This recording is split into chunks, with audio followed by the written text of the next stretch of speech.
Ouvert le mardi 20 février 2024, la 42e session du conseil d'administration de la Fondation Jean-Paul II pour le Sahel a refermé ses portes ce jeudi 22 février 2024 à Ouagadougou. Présidé par son Excellence Monseigneur Lucas Kalfa Sanou, évêque de Bamfoua. Cette 42e session a rassemblé les évêques représentants de l'épiscopat des 9 pays membres de la Fondation. Ainsi, cette rencontre a été le lieu pour les évêques de prendre des décisions importantes pour le fonctionnement de l'institution. 1. Le conseil d'administration à l'unanimité a adopté le rapport du conseil d'administration 2023, le rapport d'activité de l'année 2023, les rapports d'audit et financier de l'exercice 2023 ainsi que le budget de la Fondation pour l'année 2024. 2. Les membres du conseil d'administration de la Fondation Jean-Paul II, au cours de la rencontre de sa 3e session, ont compris les enjeux découlant de l'application de la loi relative au fonctionnement de toutes les fondations papales.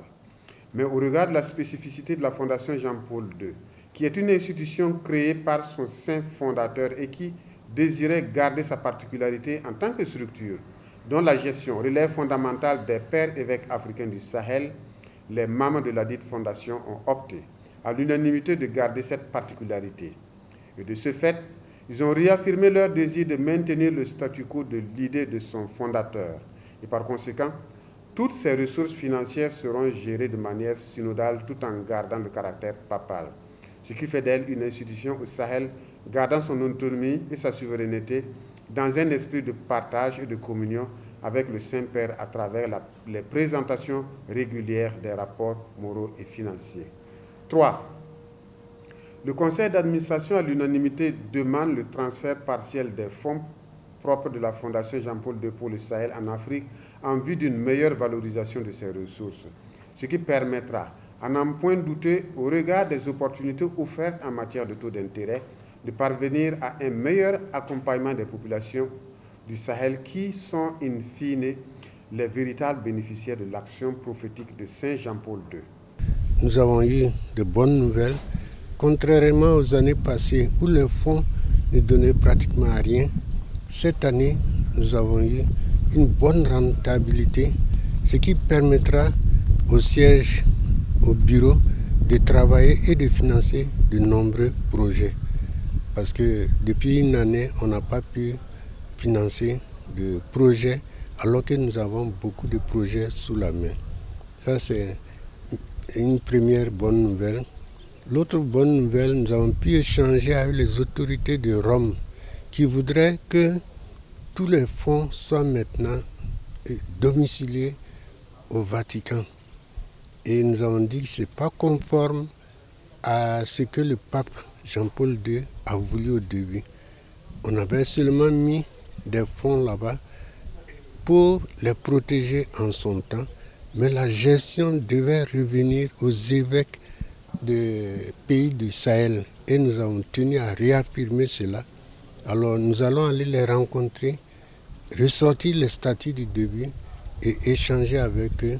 Seigneur Lucas Kalfa Sanou, la revendication pour plus d'indépendance et de souveraineté qui se passe dans certains pays africains est une lutte que mène également l'Église pour s'affranchir de toute ingérence exogène. Ce qui nous frappe, c'est que ce mouvement qui se fait au niveau de nos pays pour plus d'indépendance, plus d'autonomie, et nous avons le même combat à mener dans l'Église également.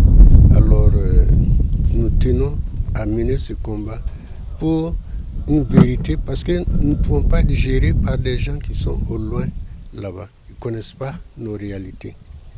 Alors, une chose que nous avons bien soulignée aussi, c'est que la situation d'aujourd'hui est semblable à la situation qu'il y avait avec la sécheresse en 1980, lorsque le pape Jean-Paul II a lancé son appel à partir de Ouagadougou. On peut même dire que c'est plus grave, parce que la question des sécheresses, des changements climatiques demeure, mais en même temps, le terrorisme est venu se greffer là-dessus, aggravant la situation de beaucoup de populations qui sont déplacées et qui manquent d'eau et de nourriture. Et cela doit donner plus de force à l'action de la Fondation Jean-Paul II pour le Sahel. Au cours de ces 3 jours d'échange, la Fondation pour le Sahel Jean-Paul II a renouvelé les membres de son bureau. Ce renouvellement a reconduit Monseigneur Lucas Kalfa-Sanou comme président du conseil d'administration. La Fondation Jean-Paul II pour le Sahel a été créée en 1984 et regroupe le Burkina Faso, le Mali, le Niger, le Tchad, le Cap-Vert, le Ghana, le Sénégal, la Mauritanie et la Guinée-Bissau. Elle intervient dans le domaine de l'alimentation, de la santé et elle lutte contre le sous-développement et la désertification.